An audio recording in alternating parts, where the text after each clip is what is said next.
Annyeonghaseyo, cold morning here in Seoul, South Korea.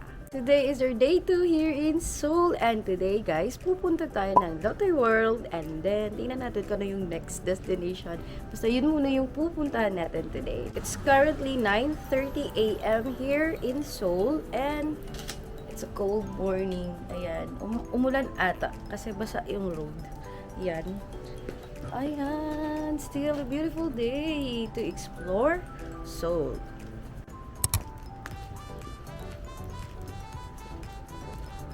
So, alam niyo ba yan yung hostel namin dati? Wala kasi silang vacant as of now, but yes, dyan kami last time.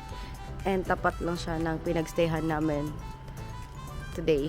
So, ito pala yung mga guest house around the area, guys. Ayan, ito yung 3 guest house. Ito yung 3 guest house, guys. Ayan. Ayan yung Olive Hostel in Myeongdong. Magkakatabi lang yung 3 guest house and red guest house. So this street in Myeongdong, which is etong 11 Togyero 20 na Gil. Dito yung mga hostel guys na nakikita nyo sa Agoda or Booking.com. And alam nyo ba, dire-diretso lang yan. Papunta na yan ng Namsan Cable Car. So, yan naman yung Well Plus Guest House. Ayan. So, papakita ko yung mga guest house or hotel na madaanan namin. Tapos lalagay ko sa video yung mga prices nila para may idea kayo. Another neighborhood naman. And eto nakikita ko yung The Cube Hotel and Rooftop. Ayan siya guys.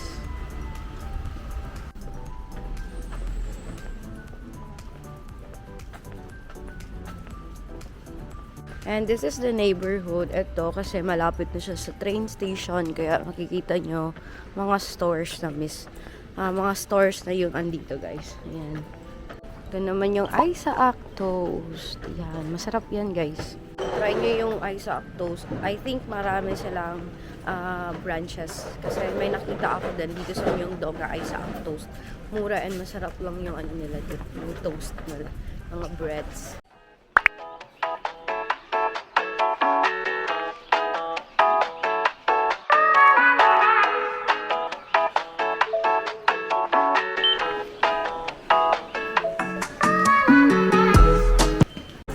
Currently here at Myeongdong Station na guys.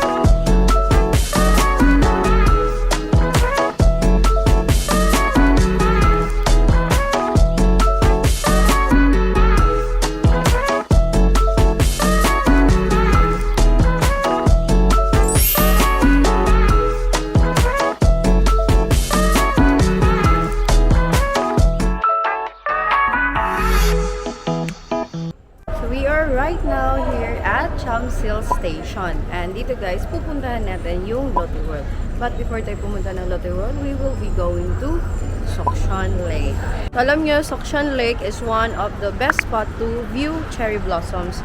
However, today I doubt na may cherry blossoms na around the area cause delayed yung cherry blossoms nila ngayon. Like, tingnan nyo. Ayan. Paglabas nyo ng station, ito na agad yung bubungad sa inyo, ang Lotte World Mall. Ayan.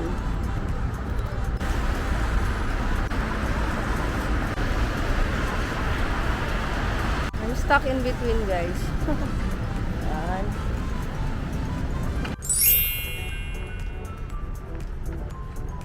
Seokcheon Lake.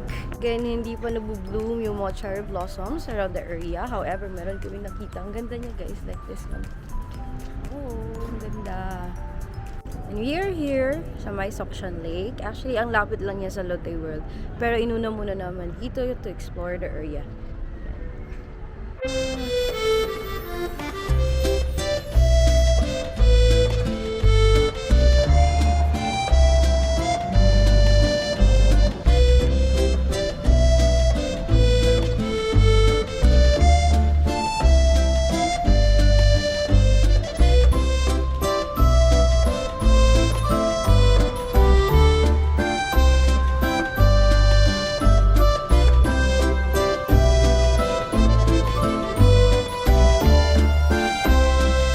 Ang ganda ng Sokshan Lake, guys. Tapos napaka-magical pa dahil sa view ng Lotte World Adventure. So, again, hindi pa fully bloom ang ating cherry blossoms. And hopefully next week, guys, mabutan namin since andito pa naman kami dito hanggang April 5. It's a must try. Grabe, amazing. Ang ganda ng Sokshan Lake. Ayan.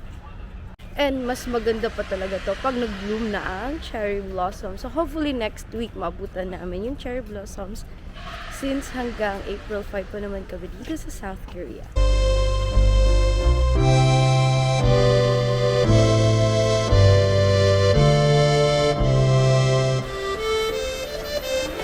After roaming around Sokshan Lake, we decided to go to Lotte World Adventure.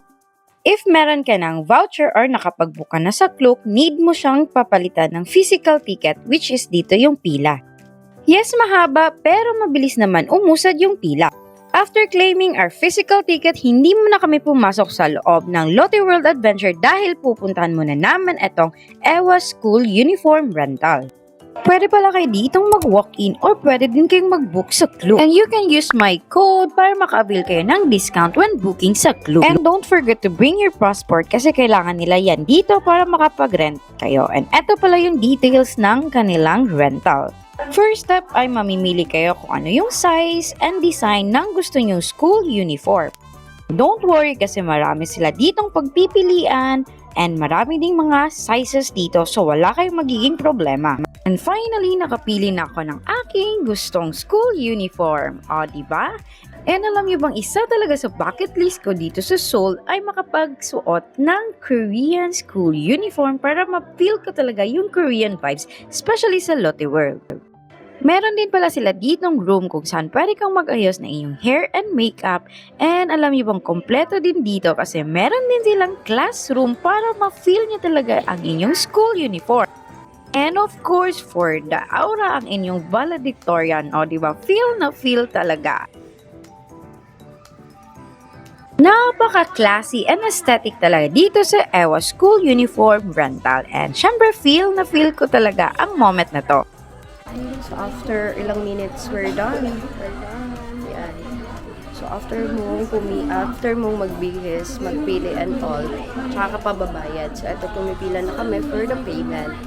After paying, eto pwede ka nang pumunta sa kanilang locker and dito pwede nyo iwanan ang inyong mga gamit.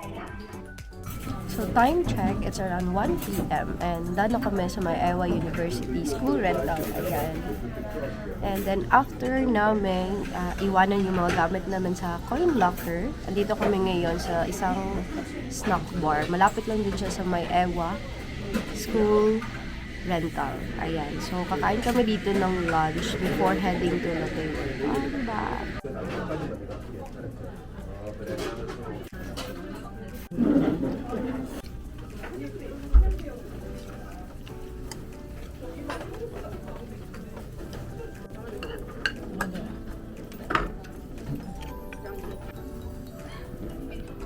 Ang sarap ng soft tofu GK. Tofu stew. Ang sarap. After eating, eto, proceed na kami sa Lotte World Adventure.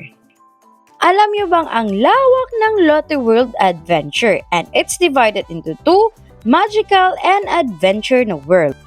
Second time na namin dito sa Korea pero first time pa namin pupunta dito sa Lotte World Adventure and pagpasok namin, grabe, mala Disneyland ang feels dito.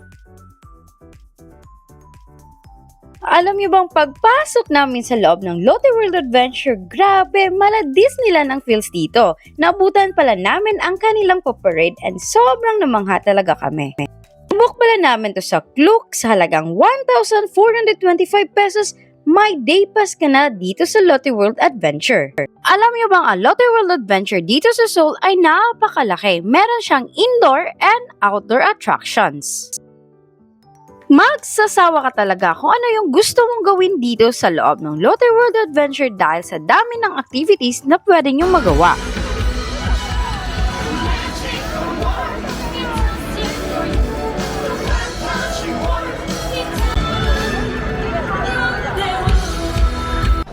So ito guys, nakabili pala ako ng ganyan, headband. So this one cost around 10,000 won or 400 pesos plus. Ayan.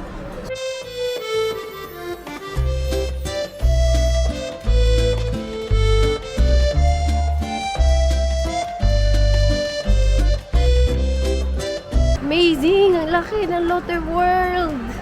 And eto ngayon, palabas kami kasi gusto ko makita yung castle. Ayan, ang ganda, ang ganda, ang ganda. So babalik kami doon, pero eto, lalabas muna kami. So, mahirap pala sa labas kasi maulan ngayon. Sobrang lamig.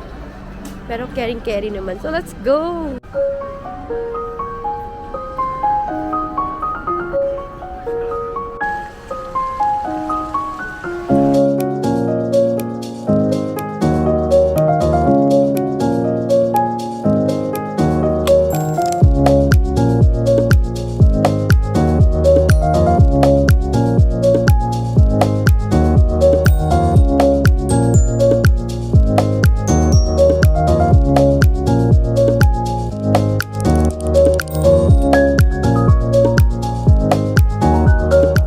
Kita nyo yan guys, hindi ko yan kayang sakyan. Ito kami ngayon sa may Magic Swing. Ayan, mga ganyang rides hindi ko talaga kaya guys kasi nahihilo ako. Kaya hanggang tingin na lang kami. Ayan, nag-enjoy naman akong tingnan sila guys. Tingnan natin ha.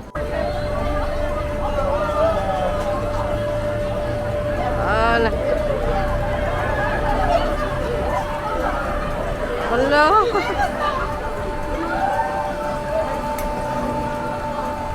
So, tinitingnan ko pa lang sila, nahihilo na ako. Ayan. So, since maulan kanina, tinigil nila ang mga rides dito sa labas. And since, ayan, tumila na yung ulan, pwede na ulit sumakay. Kaya, ayan, napansin nyo, sobrang haba ng pila dun. Again, hindi ko talaga trip mag-rides ngayon. Kasi, siyempre, may sipon ako, may ubo ako, ganun, charot. So, baka mabinat ako, diba? So, dito na lang muna tayo stroll outside. Alam nyo, nakapunta ako ng Everland last time. Hindi namin pinili itong Lotte World. Kasi sabi, mas extreme si Everland. However, iba din yung experience dito sa Lotte World, guys. Like, grabe. Napaka-magical. So, must try din to pag pupunta kayo dito sa Seoul. And also, do not forget na mag-rent din kayo ng uniform para ma-feel nyo talaga yung pagpunta niya dito.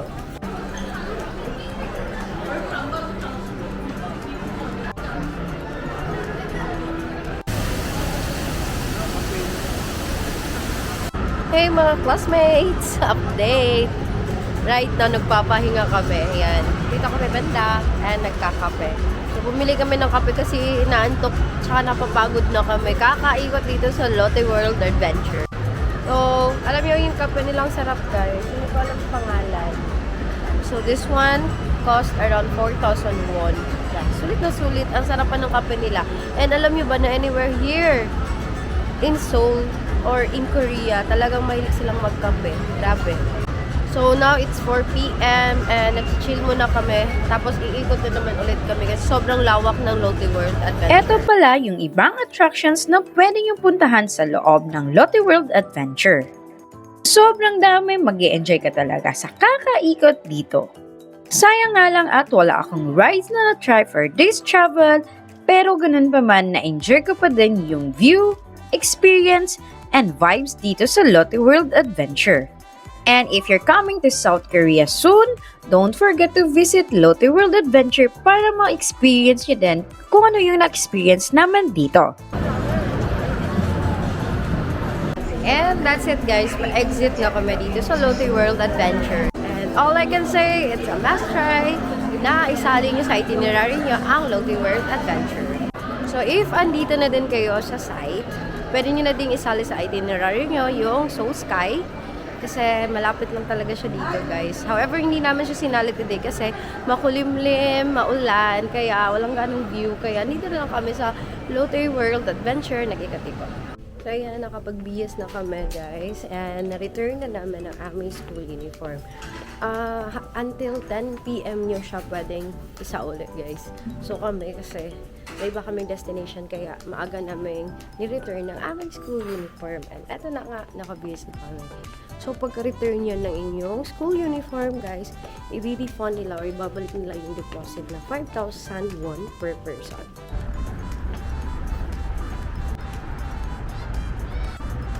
Alam nyo bang lamig ngayon dito, guys? Diyos ko.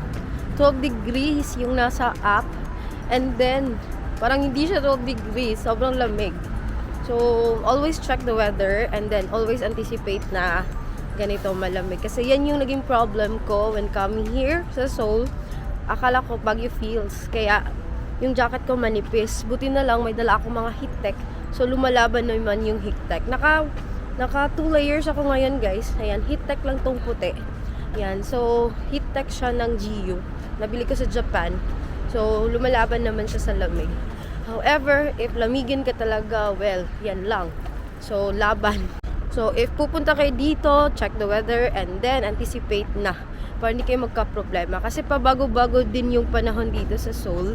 Kahapon, mainit, pero sakto lang yung lamig at init kahapon.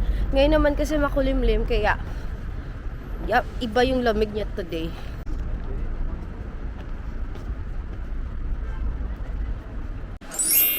$4.9 lang siya. $4.9. Bibilin ko.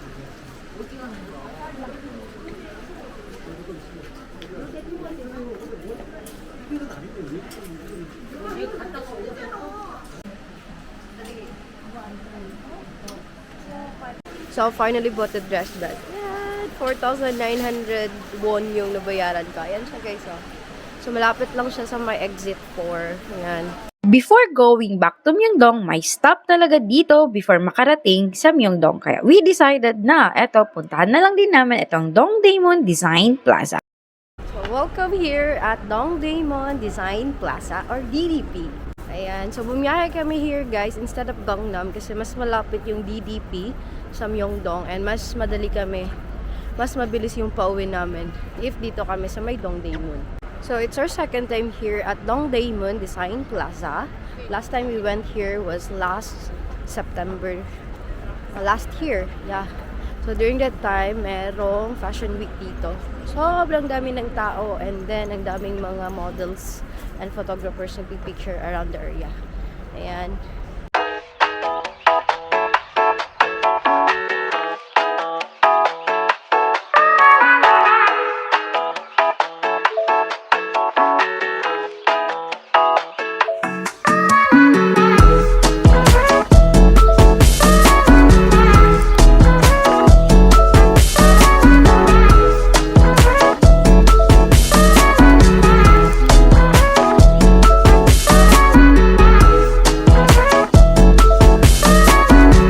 By the way, a free exhibit access and tinatawag siyang tech lounge. Ayan. So, tinry namin syempre kasi free, di ba?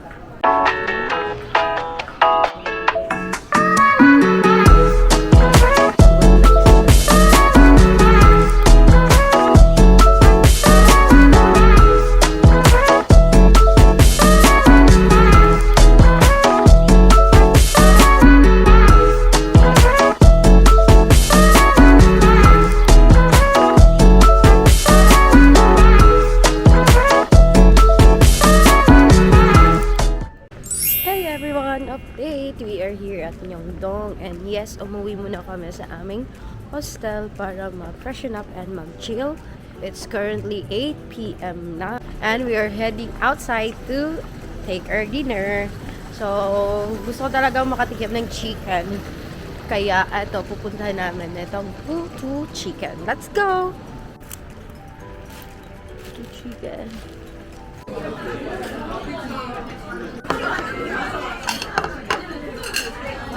Thank you. We are finally seated inside Tutu Chicken. Alam mo, ang laki pa lang niya sa loob. Kasi sa labas, ang liit pa niya tingnan. Pero pagpasok mo, sobrang lawak pala niya. Ang laki niya. Tapos may second floor pa sila. So ito na, nandito na kami sa loob. And just waiting for our food to be served. Our order is here. Ayan. This one cost around 22,000 won. Let's eat. Let's eat. Trying the Korean chicken. This is boneless chicken.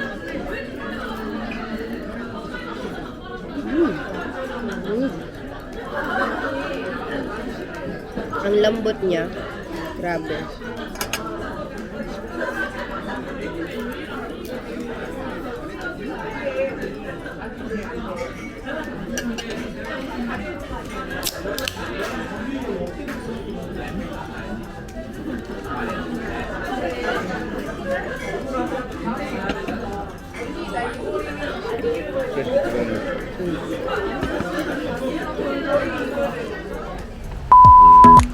By the way, if you're here at Gyeongbokgung,